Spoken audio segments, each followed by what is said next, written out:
আল্লাহ রাব্বুল আলামিন রাসূলকে শ্রেষ্ঠ মর্যাদা দিয়েছেন, বলেছেন ইন্নাকা লাআলা খুলুকিন আযীম। হে রাসূল, আমি আপনাকে সর্বশ্রেষ্ঠ মর্যাদা দিয়েছি, আপনি কি সেই মর্যাদা নষ্ট করবেন? কি উম্মত হিসেবে আপনার আমার দায়িত্ব কি? আল্লাহ নবীকে মর্যাদা দিয়েছেন, আমার আপনার দায়িত্ব কি? ওই মর্যাদা রক্ষা করা দায়িত্ব না? জোরে বলেন, দায়িত্ব কিনা? তাহলে সেই মর্যাদাটা কি দিয়েছেন আল্লাহ, আপনি জানলেন না, রক্ষা করবেন কিভাবে? নবী নবী কিনা সেটা আপনি জানেন, নবী রসুল কিনা সেটা আপনি জানেন, কখন থেকে নবী নবী ছিলেন, কখন থেকে রসুল, কখন থেকে কিতাব পেয়েছেন, সব আপনি জানেন। কিন্তু এখন যখন আপনাকে বলা হয় 40 বছর আগে নবী নবীই ছিলেন না, আপনি চুপ করে থাকেন। এখন যখন বলা হয় 40 বছর আগে তিনি রসুলই ছিলেন না, আপনি চুপ করে থাকেন। এখন যখন বলা হয় 40 বছর বয়সের আগে নবী হেদায়েত প্রাপ্তই ছিলেন না, নাউজুবিল্লাহ, আপনি চুপ করে থাকেন। অথচ আপনি জানেন নবী নবী তো ছিলেন, সেই আদম নবী সৃষ্টির আগেও নবী ছিলেন। আপনি জানেন রূহের জগতেও তিনি রসুল ছিলেন। আল্লাহ রাব্বুল আলামিন তাকে সর্বশ্রেষ্ঠ নবী করেই জমিনে সর্বশেষ পাঠিয়েছেন। তারপরে আর কোনো নবী রসুল আসবে না, তিনি খাতামুন নবিয়্যিন। সর্বশ্রেষ্ঠ কিতাব লৌহে মাহফুজে সবার আগে লিপিবদ্ধ হয়েছে, সবার শেষে সেই কিতাব আল্লাহ রসুলের হাত দিয়ে আল্লাহ আমাদেরকে পাঠিয়েছেন, বলি সুবহানাল্লাহ। এটা কি নতুন কথা? এই পুরনো কথার গায়ে যারা আজকে কাদা লেপন করছে, আপনি নীরবে তাদেরকে সহ্য করছেন, আপনার ঈমান কোথায় থাকবে? এই জন্য ভাইয়েরা, পুরানো কথাগুলোকে আবার রিফ্লাই করেন, একটু দয়া করেন, নিজের উপরে ইহসান করেন। যা পূর্বের আলেমদের কাছ থেকে শুনেছেন এগুলো একটু স্মৃতিতে জাগান, এগুলোকে স্মরণ করে করে নিজেদের মধ্যে আলোচনা করেন যে না, আমরা তো এগুলো পূর্ব থেকেই জানি। কি বলেন, ঠিক না? মুরব্বীরা অনেক কথাই আপনারা আগে থেকে জানেন, এই কথাগুলো এখন আপনার সন্তানদেরকে জানান যে না, এগুলো তো আমরা আগে থেকেই শুনেছি, মাহফুজ হুজুর বলা লাগবে না, ওনার বাপদাদারা ওই কথা বলে গেছে। তাহলে আপনার গুরুত্ব বাড়বে, আপনার সন্তান বিপদ থেকে বেঁচে যাবে। কথা বুঝতেছেন? অনেকে বলবে হুজুররা বিপদে পড়া এখন দল বাড়ি করে, প্রশ্নই আসে না। আল্লাহর দরবারে যখন দাঁড়াবো, রাসূলুল্লাহ আমাদের পক্ষে যদি সার্টিফিকেট দিয়ে দেয়, আপনার সাক্ষী লাগবে না। কি বলেন, ঠিক কিনা? আপনারও তো একই অবস্থা, আমার সার্টিফিকেট লাগবে না। আপনার আমল যদি সঠিক আপনাকে শিখিয়ে থাকি, রাসূল আপনাকে সাক্ষী দিয়ে দিবে যে এটা আমার উম্মত ছিল, বলি সুবহানাল্লাহ। এই মনোবল নিয়ে ইবাদতে আসেন, বাপদাদার প্রতি ইহসান করেন। আল্লাহর কোরআনের কথা বলেছি, ওয়াবিল ওয়ালিদাইনি ইহসানা, বাপদাদার প্রতি ইহসান করেন। তারা হকের উপরে ছিলেন, এই কথা মেনে নেন। যদি না মানেন তাহলে আপনিও বিপদগামী হয়ে যাবেন, কারণ আপনার বাবা যদি কাফের থেকে থাকে, আপনি ঈমান পেয়েছেন কোথায়? আপনার জন্ম হয়েছে কোথায়? আপনি তো মনের কাছেও আনতে পারেন না, ভুল হইলেও চেপে যাবেন। কি বলেন, ঠিক কিনা? কারো যদি জন্ম পরিচয় সমস্যা থাকে, সে যদি এটা জানে তারপরে গোপন রাখবে, কারণ এটাতে তার কি হবে? লজ্জা হবে। আর আপনি জানেন আপনার বাবা এই ধর্মের মানুষ ছিলেন, মুসলমান ছিলেন, বৈধ পন্থা যাদের বিবাহ হয়েছে আপনার সাথে, তাদের পারিবারিক সম্পর্ক ছিল, আপনি তার সন্তান, আপনার সাথে রক্তের সম্পর্ক থাকার পরেও আপনি তাকে কাফের বানিয়ে দিচ্ছেন, মুশরিক বানিয়ে দিচ্ছেন, তাকে বেঈমান বানিয়ে দিচ্ছেন, তাহলে সেই ঘরে আপনি ঈমানদার থাকেন কি করে? আপনি বলবেন আমি ঈমান গ্রহণ করেছি। আমি বলবো আপনি ঈমানটা গ্রহণ করেছেন, এটাও তো যাচাই হওয়ার বিষয় আছে। কি বলেন, ঠিক কিনা? তো যাচাইটা কোথায় করছেন? যারা আপনার বাবার ঈমানকে অস্বীকার করছে, যারা আপনার দাদার ঈমানকে অস্বীকার করছে, যারা পূর্ববর্তী আলেমদেরকে অস্বীকার করছে, যারা পূর্ববর্তী নবী রাসূলদেরকে অস্বীকার করছে, যারা স্বয়ং নবীর নবুয়তকে অস্বীকার করছে, আপনি কি তাদের কাছে যাচাই করছেন? তারা তো আপনার পক্ষে রায় দিবেই, কারণ তারা তো আপনাকে এটা শিখিয়েছে। কি বলেন, ঠিক না? আমার ভাইয়েরা, এই কথাগুলো বিবেকের কাছে রাখলাম। যারা মুরব্বী আছেন, যুবক আছেন, যারা দীর্ঘদিন ধরে আমার আলোচনা শুনছেন, আল্লাহর রাস্তায় সিদ্ধান্ত নিয়ে ফেলেন, হয় ইমামের ইক্তেদা করবো, নাইলে ইমাম বাদ দিব। সিদ্ধান্ত নিয়ে ফেলেন, দয়া করে দোনোমনো থাকবেন না, মুনাফিকি করবেন না, দয়া করে পিছনে ইক্তেদা করবেন, বাইরে গিয়ে সমালোচনা করবেন, কোনো দরকার নাই। আপনার কত জিজ্ঞাসা আছে আমাকে বলেন, আমি জবাব দিতে পারলে, যদি সমাধান দিতে পারি, তাহলে আপনার ইমামতি করবো, নাহলে দরকার নেই। কি বলেন, ঠিক কিনা? কেন আপনি বিপদে পড়বেন আর আমাকেই বা কেন আপনি মুহতাজি করবেন? হয় আপনি বাঁচবেন, আমি বাঁচবো, নয় আপনি আপনার বাঁচার রাস্তা করেন, আমার চিন্তা আমি করব।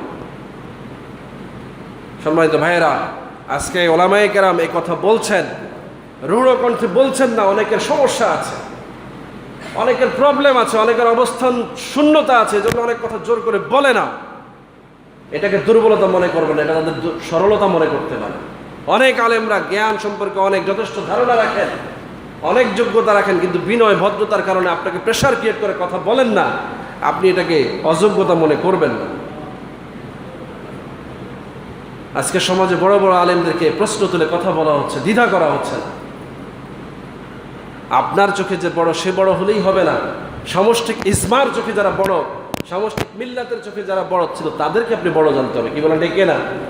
ইউটিউব ফেসবুকে বড় ভিউ বেশি, ফলোয়ার বেশি, সাবস্ক্রাইবার বেশি, এগুলোকে মূল্যায়ন করেন না। এগুলো আজকাল পয়সা দিয়ে হয়, এগুলো কিনতে পাওয়া যায়। যারা ইউটিউব ফেসবুক চালায় তারা জানে যে সাবস্ক্রাইবার কেনা যায়, ফলোয়ার কেনা যায়, ভিউ কেনা যায়, এমনকি ওয়াচ টাইম পর্যন্ত কেনা যায়। তো আপনারা আমাদেরকে কি বোঝাবেন? বরং এটা চিন্তা করেন যে কোনো রকমের ফেসবুক, ইউটিউব, টুইটার ছাড়াই আজ থেকে 100 বছর আগে বাগাদির পীর সাহেব কিভাবে এত জনপ্রিয় ছিলেন। চিন্তা করেন স্যার সিনার পীর সাহেব কিভাবে এত জনপ্রিয় ছিলেন। ফুরফুরার মুজাদ্দেদ কিভাবে গোটা ভারতবর্ষে সংস্কার আন্দোলন করেছেন। চিন্তা করেন মুজাদ্দেদ আলফে সানি কিভাবে সংস্কার করে মুজাদ্দেদ জামান হয়েছেন। এইভাবে পূর্ববর্তী সকল আকাবেরদের চিন্তা করেন। ইমামে আজম আবু হানিফা কি করে গোটা পুষ্য মুসলিমের মধ্যে আজও পর্যন্ত 1400 বছর ধরে 80% মুসলমানের মাথার তাজ কিভাবে হয়েছেন সেটা চিন্তা করে দেখেন। কোথায় ছিল এই মিডিয়া, কোথায় ছিল এই প্রচার যন্ত্র, কোথায় ছিল এই স্যাটেলাইট? তখন আল্লাহর কুদরত দিয়ে তাদের জ্ঞান সত্যিকার অর্থে কিতাবের মাধ্যমে প্রবাহিত হয়ে আজকে আমার আপনার হাতে চলে এসেছে। আপনি তাদেরকে অবজ্ঞা করছেন কোন সাহস? কথা বুঝতেছেন? এগুলো বললে বলবে দলিল তো নাই, ফাঁকা আওয়াজ।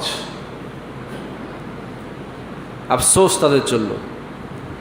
একটু রাতের অন্ধকারে মোরাকাবা করে বসো, নবীজির রওজার সাথে কানেকশন লাগাইয়া দিয়ে প্রমাণ দেখো যে তোমার এই কথার পক্ষে উনি সাক্ষ্য দেয় না আমাদের এই কথাগুলোর পক্ষে সাক্ষ্য দেয়। তুমি তো আমাকে মানতে চাও না, আমাকে বিশ্বাস করবা না, তো যেখান থেকে সার্টিফিকেট হলে মানতে হবে সেখানে তুমি কানেকশন লাগায় প্রমাণ দাও না। আগের কাল আলেমরা তো প্রমাণ দিয়েছেন। লোকেরা যখন অবিশ্বাস করেছে রাসূলের ইজাজত নিয়ে দেখিয়ে দিয়েছেন কিভাবে সংগঠিত হয়েছে। আজকের যুগে আমরা পারছি না বলে তোমরা মনে করো না যে আমরা তাদের রুহানিয়াত হারিয়ে ফেলেছি, আমরা তাদের উপর আস্থা রেখেছি। আমরা তোমাদেরকে দেখাবো না, কারণ এখন আর দেখানোর মতো সেরকম মজবুতি তোমার নাই।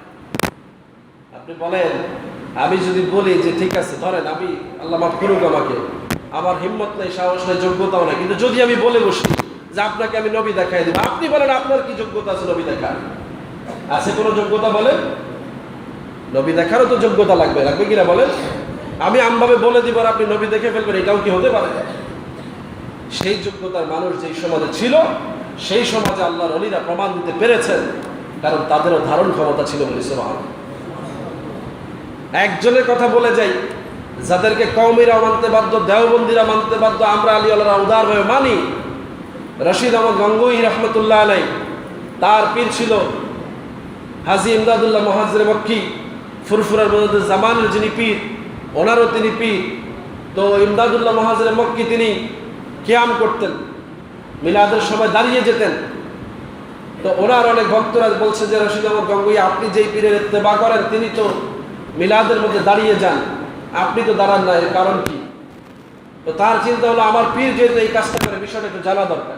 সম্মানিত হাজিরিন, এই কথা বলে শেষ করে দিচ্ছি। তিনি জানার আগ্রহ নিয়ে হাজী ইমদাদুল্লাহ মুহাজ্জির মক্কির খানকার দিকে রওনা দিয়েছেন। আল্লাহর ওলি তার শিষ্যের আগমনের সংবাদ আগেই তার কাশফে ধরা পড়েছে। সুবহানাল্লাহ। এসেছেন, বসিয়ে দিয়েছেন, বসো। নিজের মাথার রুমালটা দিয়ে রশিদ আহমদ গঙ্গোহীকে ঢেকে দিয়েছেন আর বললেন তুমি দুরূদ পাঠ কর। সুবহানাল্লাহ বললেন। কোনো কথা বলার আগেই তাকে মাথায় রুমাল দিয়ে ঢেকে দিয়ে দুরূদ পাঠ করতে শুরু করে দিয়েছে। রশিদ আহমদ গঙ্গোহী দাঁড়িয়ে গেছে। যিনি জানতে এসেছেন ওস্তাদ কেন দাঁড়ায়, তিনি নিজেই এখন দাঁড়িয়ে দাঁড়িয়ে দুরূদ পড়ছেন।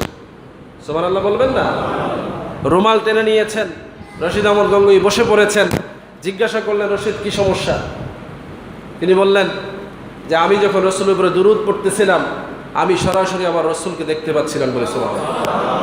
আর রসুলের সামনে আমি বসে থাকি কিভাবে, এই জন্য দাঁড়িয়ে গিয়েছি বলে। সুবহানাল্লাহ। এখন আপনি তাদের অনুসারী হয়ে যদি আপনি আমাকে চ্যালেঞ্জ করেন, আমার কি দরকার প্রমাণ দেওয়ার? প্রমাণ তো আপনার ওস্তাদ পেয়েছে, আপনি শুধু মানা দরকার। কি বলেন ঠিক না? হাজী ইমদাদুল্লাহ মুহাজ্জির মক্কি, ওনার খলিফা ছিল মুজাদ্দিদ জামান, আবু বকর সিদ্দিকী ফুরফুরাবি, তার খলিফা ছিল বাগাদির আজাদ সালামতুল্লাহ খান রহমতুল্লাহ আলাই। আমরা তাদের পর্যন্ত জানি যে ওনারা নবীকে সালাম দিলেই নবী জিয়ারত পেতেন বলি সুবহানাল্লাহ। সেই ঘরের সন্তান হিসাবে আমরা সেই যোগ্যতা না থাকলেও মাহরুম তো আল্লাহ করে নাই। তাহলে আপনারা আমাদের সামনে যখন এগুলো বলেন আমাদের মানতে কষ্ট হয়, কি বলেন ডেকে না? সুতরাং ভাইয়েরা, নিসবতগুলো খেয়াল করেন।